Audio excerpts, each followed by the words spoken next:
Despite the development of social media, loneliness is becoming a sort of pandemic right now. About 50% of adult people have trouble finding a partner. We decided to find out what the reasons are that prevent people from building long and harmonious relationships. Everyone has their own idea of the perfect relationship. Someone might have been inspired by a romantic movie, and someone else might be inspired by a book, but the dream that people have is this: to make these love stories come true. Example: unfortunately, illusions are sometimes crushed by reality, as often happened to Bridget Jones. There is no such thing as the ideal relationship, and there are no perfect couples. What to do? You should understand that your partner is a real person, not a character from a book. So, when observing them in the relationship, realize that they can have their faults just like anyone else. Respecting yourself and other people is the base of any relationship, including the romantic kind. Can you really love a person who doesn't respect themselves?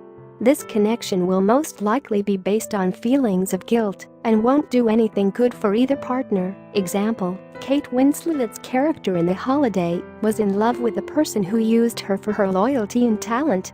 Everything changed when she firmly decided to get rid of her love addiction. She changed her surroundings, the people around her, she found new interests, and found a new love. What to do? In the beginning, you need to find your own internal support to help yourself when you are sad and depressed. This can be your achievements, your hobbies, your knowledge, or your guiding principles, anything that is important to you, and anything that helps you see your own value. Don't let anyone make you doubt your importance.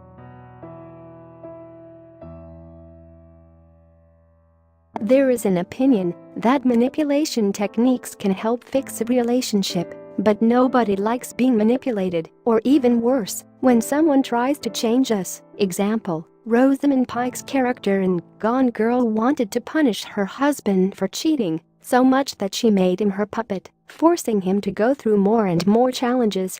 Of course, after she returned, she realized that the love and the trust of her husband were gone and that he was scared for his own life. What to do? In any relationship, you should act within certain boundaries. They end where the boundaries of other people start. If you don't like the behavior of your partner, and they know about it, but still don't want to change anything, you should make a choice: stay with them or leave. Changing a person who doesn't want to change is impossible.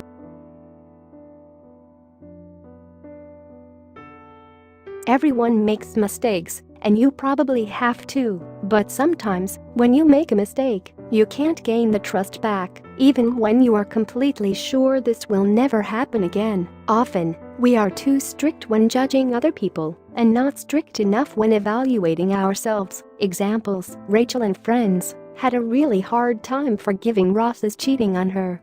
They were drawn to each other for all the seasons, but only after almost 10 years, they forgave each other and came back together. What to do? Don't try to force yourself to accept things you disagree with, but at the same time, it could be beneficial to withhold judgment, even if you feel extremely offended by what the other person did. If you're invested in the relationship, let them try again. Give them another chance.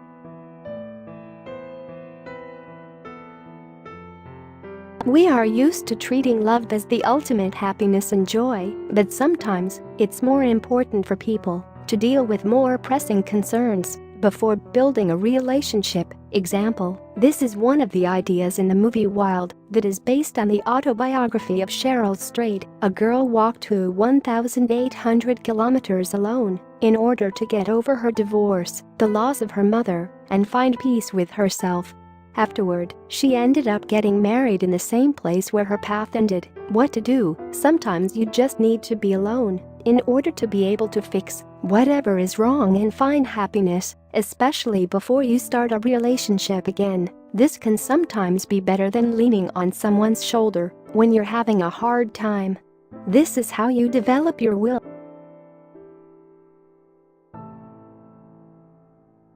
People who are egotistical are believed to be one of the main reasons why people break up. If a person thinks only about themselves and their own needs, this can really kill the love between them and their partner, even if this person thinks that they are doing something for the good of the duo. Example: the only reason the girl's behavior in How to Lose a Guy in 10 Days didn't push the guy away was because he was trying to win a bet and keep the relationship going for as long as possible. He actually fell in love with her once she forgot about her wishes and became a normal person. What to do? Egotistical people should understand that the world doesn't revolve around them, especially if they want a successful relationship. Thanks for watching. Don't forget to subscribe.